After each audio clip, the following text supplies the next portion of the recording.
Climate change is real. Get involved. Start a green conversation today. Think 2044. Call the free hotline 2044 for more information. This advert is brought to you by the Pilot Program for Climate Resilience, PPCR, under the Ministry of National Development Planning with support from the World Bank Group and the Africa Development Bank. Zambia can currently be described as a construction site. This is because of the many infrastructure projects the government is undertaking across the country. Roads, hospitals, to mention but a few. But is this infrastructure being built climate resilient? Well, we are yet to find out. This is Think 2044, and today we'll be discussing building infrastructure for a climate resilient Zambia. I'm your host, Macpherson Mukuka. I'm not alone in studio. I'm joined by Mr. Michael Piri from the Zambia Environmental Management Agency. He's Manager, Natural Resources and Climate Change. Mr. Piri, welcome to the program. Thank you. Also joining me is Mr. Nicholas Mlenga. He's Project Manager, World Bank funded road projects at the Road Development Agency, RDA. Mr. Mlenga, welcome to the program. Thank you very much. Also joining me in studio is Mr. Patrick Shawa. He's the coordinator at the Wildlife and Environmental Conservation Society of Zambia. Mr. Shawa, welcome to the program. Thank you, Mike. What is the Wildlife and Environmental Conservation Society of Zambia? The Wildlife and Environmental Conservation Society of Zambia is an NGO which started in 1953. And the aim and objective of this institution was actually to share the basic needs of how we can protect our natural resource in the country. We are actually implementing a lot of activities and sharing knowledge to the youth and also giving advice to government. And being the oldest NGO in Zambia, we stand a good chance of good communication with government. How old is the oldest? Well, I said 1953, so 1953 to date, if you to calculate how old the NGO is and has been around, we've been around quite a length time. Right, great. Mr. Mlenga, what role is the agency playing in combating climate change? Yeah, I'm going to explain. The RDA has engaged the consultant, who is NTU, to undertake the project for the benefit of climate resilient infrastructure standards and codes for the transport sector in Zambia, which is aimed at systematically integrating climate resilience in road transport, subsector design and management process at policy level. So we'll see these standards and codes, which will talk to some of those aspects we've mentioned, like replanting the trees and other aspects that will assist us in combating the effects of climate change. Okay, perfect. Mr. Piri, coming to you. In view of these massive constructions that are happening in Zambia, what are some of the environmental impacts? Climate change. Climate refers to the weather, average weather conditions over a period, more than maybe 30 years or so. Now, the average of these weather conditions, and that's what constitutes a climate.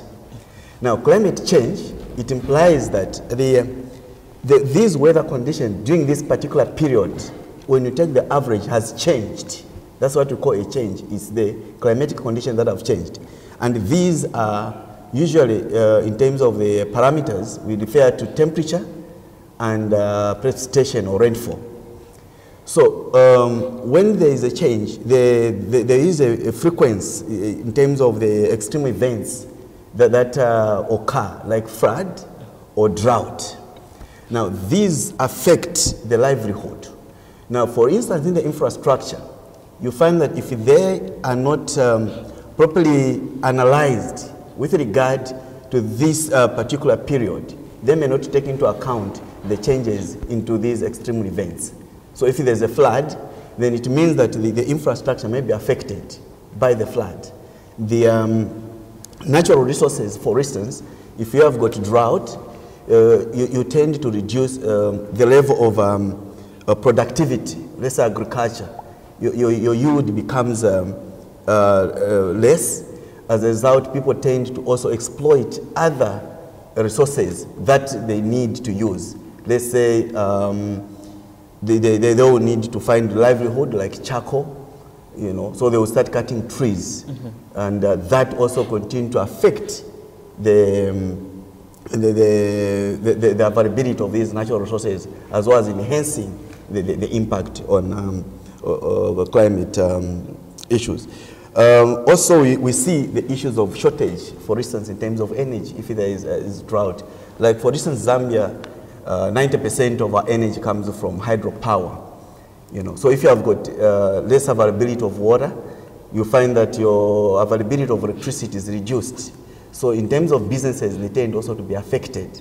So when they are affected, they tend also to find alternative ways of getting energy. So they'll start using a fossil fuel like coal, which also enhances the emissions of greenhouse gases that contribute to climate change.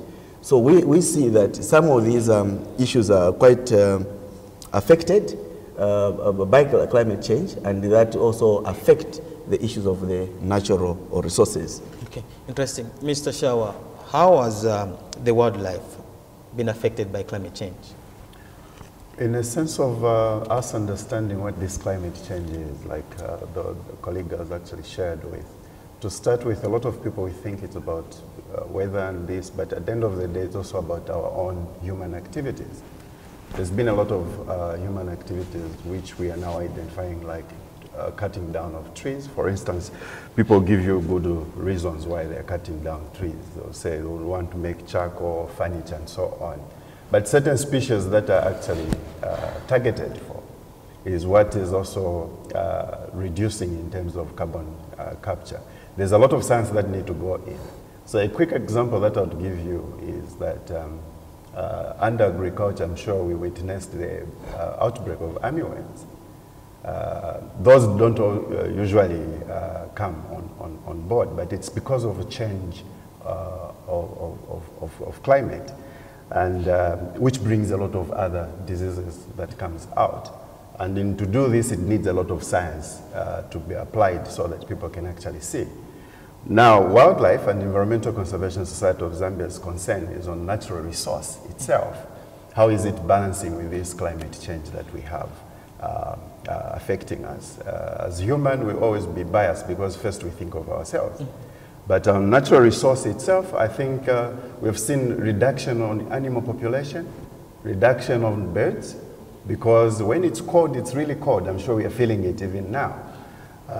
On population of fish, even when we do the fish ban, you'll see that the harvest that we're going to have when the fish ban is lifted, you will not be getting the actual right. So this is where now we are trying to work on to say, how do we help natural resource that doesn't feel this? I think my colleagues have already mentioned that there's a part of us trying to rebuild, we talk of tree planting, to rebuild, to bring back how the natural resource is supposed to be.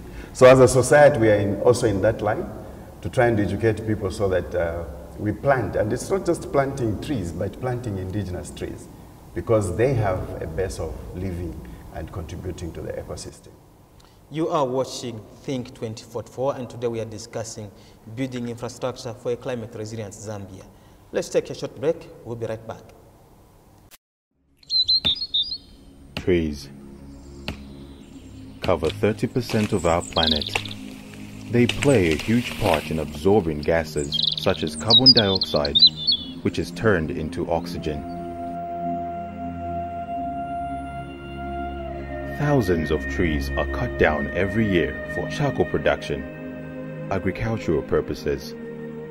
Dry, infertile land leading to crop failure, inflation and hunger. All this contributing to the climate change. Climate change is real. Plant a tree, save the earth. Get involved. Think 2044. Call the free hotline 2044 for more information. This advert is brought to you by the Ministry of National Development Planning, Pilot Program for Climate Resilience, PPCR, with support of the World Bank Group and the African Development Bank. Welcome back. This is Think 2044, and today we are discussing building infrastructure for a climate resilient Zambia. Before we went on a break, we did look at some of the measures that the Wildlife and Environmental Conservation Society of Zambia is putting in place vis-a-vis combating climate change. Now, Mr. Piri, what is the most common impact on the environment that comes out from the many environmental impact assessments that ZEMA has conducted? When you talk about the impact of climate change, ZEMA does not conduct to say what is the impact, but you are able to see the impacts based on the various activities that are going on.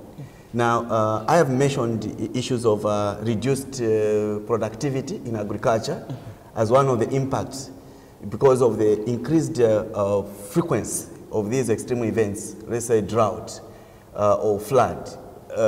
These you tend to affect the productivity. If the field is flooded, you expect the crops not to do well. Therefore, you have a reduced yield at the end of the day. Now, I said that because of this reduction in terms of the yield, for instance, people tend to find alternative livelihood, thereby try to exploit other natural resources in order to get the livelihood. That is what I said. And then secondly, when you look at these events also in terms of the energy, you find that because we said climatic change, it looks at temperature, which refers to either how cold or how hot the issues are. So for instance, when the temperature increases, you find that there's an increase in terms of vector diseases. I think it has been mentioned from the Wildlife Conservation Life. I've talked about that in terms of the vector diseases and other pests. They tend to thrive at a certain levels of temperature.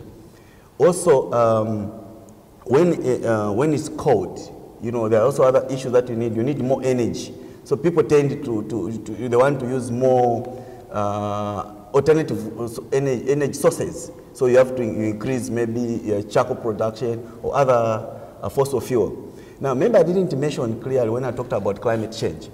We said that climate change can either occur naturally or human-induced.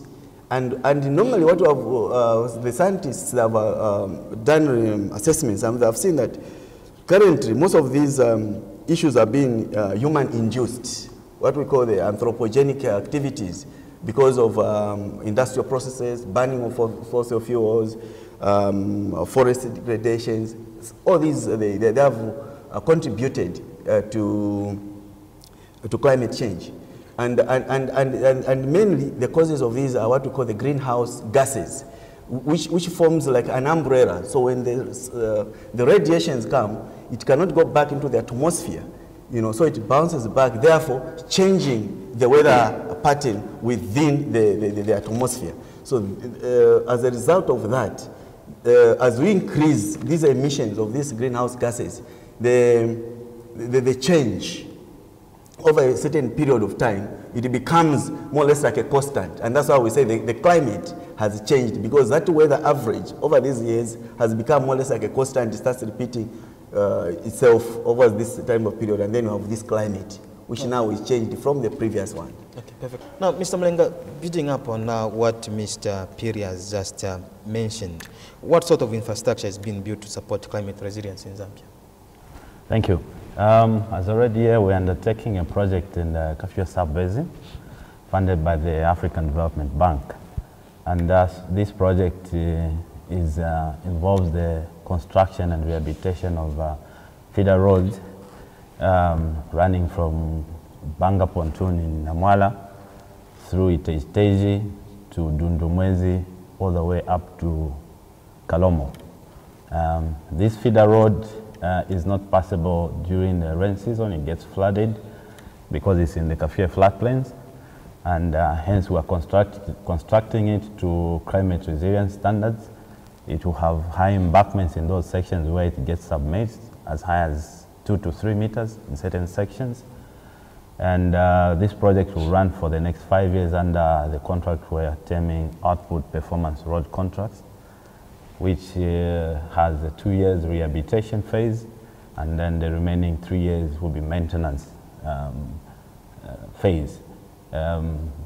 Like I mentioned, it will be climate resilient road, and it is taking into consideration all the codes and standards that have been used to make the road climate resilient. And then we have another project funded by the World Bank, which is the Improved Rural Connectivity Project. It's just starting. We're about to advertise the works contract. Even that project will take on board the codes and standards that are being developed through the study I mentioned earlier to ensure that there are these roads, primary feeder roads that we're going to construct around the country. By the way, this will be rolled out in all the 10 provinces. They will be constructed under the output performance road contracts as well, 5 years contracts, and they will take into consideration all these standards that has to do with climate resilience. The viewer would be interested to know the cost of this project, especially the one in the Kafue sub-basin. The contract value for the Kafue sub-basin is about $19 million US, and it's running for 5 years, like I mentioned. The World Bank funded one, the total project cost is about $200 million, of which $180 million will go to the works, and we intend to cover about 4,000 kilometers of primary feeder roads in the provinces. Mr. Shawa, are there any projects or programs that you are implementing?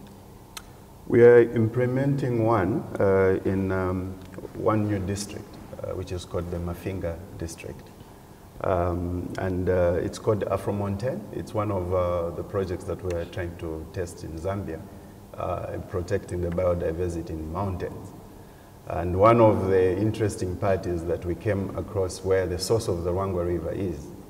And for us to actually come up to do with the issues on climate change, we thought that we'd start with policy advocates, with traditional leaders and also the educators within the district.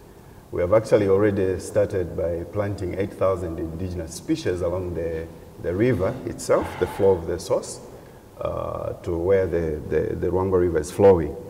One of the things that we are doing is to promote indigenous knowledge, which is already on the ground, and to make sure that issues that are coming in the policy, our new policy on climate change that we have, actually reaching with the people in the area and understanding how they would manage with climate change in the area, so that it's not a myth that climate change is also in line with witchcraft. So it should be real that climate change is there. Mr. Shawa, most of the times there is a concern that we tend to formulate policies, but implementation becomes a challenge. As a Wildlife and Environmental Conservation Society of Zambia, how would you like to work with the government to ensure that there is a coordinated approach in policy implementation vis-a-vis combating climate change? Well, to echo that, I think the concern are valid, because in most times people feel when policies are done are for government. But then who's that government? So at the end of the day, I think it's the stakeholders who are in line with that policy to try and implement together with the government. And that's what we're doing as WCLZ. So all the line ministries that we think we feel in, we are working together to implement the policy at that level. And also to help the government, I think the other thing that helps is to develop the strategy. Don't just have a policy, but have a strategy. Have actions of how you're going to implement your policy. So once that is shared, and stakeholders will come on board and help to implement what's supposed to be implemented, then to continue, maybe the government is doing the tree planting, the other stakeholders are also doing a tree planting. Why not to coordinate and work in the same area? Okay. Mr. Mlenga, your concluding remarks on building infrastructure for climate resilient Zambia. Well, I must say, as an agency, we've come to the point where we're saying we need to adapt our designs and construction and maintenance methods that embrace the challenges that are associated with climate change. And one of the aspects that are coming out of a study that I mentioned by NTU is the formulation of climate change policy for the road sector in Zambia. Once we have that policy in place, it will be guiding us in the road sector on how we manage our infrastructure with regard to climate change. Mr. Perry, your concluding remarks? Thank you, Okuka. Climate change is there, and it's real. Of course, there are a lot of arguments but the truth that the impacts we're able to see it, the increased frequency in terms of extreme events, they all impact all of us. So we need concerted effort to ensure that we all participate and ensure that we are able to adapt to the effects of climate change, as well as where we can. It's very important that we also participate in trying to put up environmentally friendly technologies that can help to mitigate and reduce the impacts and contribution to climate change. Thank you. Thank you so much, Mr. Shawa. The way forward? The way forward is what has been put in place for us to implement are done, and we clearly look forward so that activities that are planned to be shared to people also understand that these things are supposed to be implemented. Okay, perfect. Well, our dear viewer, this is where we come to the end of today's edition of Think 2044. We have been discussing building infrastructure for a climate resilient Zambia. We heard how important it is to ensure that we make consultations when we are putting up some of these infrastructures. I have been your host, Mark Fasson Mkuka, and I was joined in studio by Mr. Michael Piri, Manager, Natural Resources and Climate Change at the Zambia Environmental Management Agency, ZEMA. Also, Mr. Nicholas Mlenga, Project Manager, World Bank Funded Road Projects at the Road Development Agency, RDA, and Mr. Patrick Shawa, Coordinator, Wildlife and Environmental Conservation Society of Zambia. Join us next time for yet another exciting Think 2044. Think 2044. Do you realize this world won't be the same always? Think 2044. We have to emphasize that we have to change our way. By 2044, the temperatures will fall, and the flash floods will come, and our crops will start to drown. But we can save our time. We can save this place. We go home. Yes. We go home. Think 2044. We can think 2044. 2044.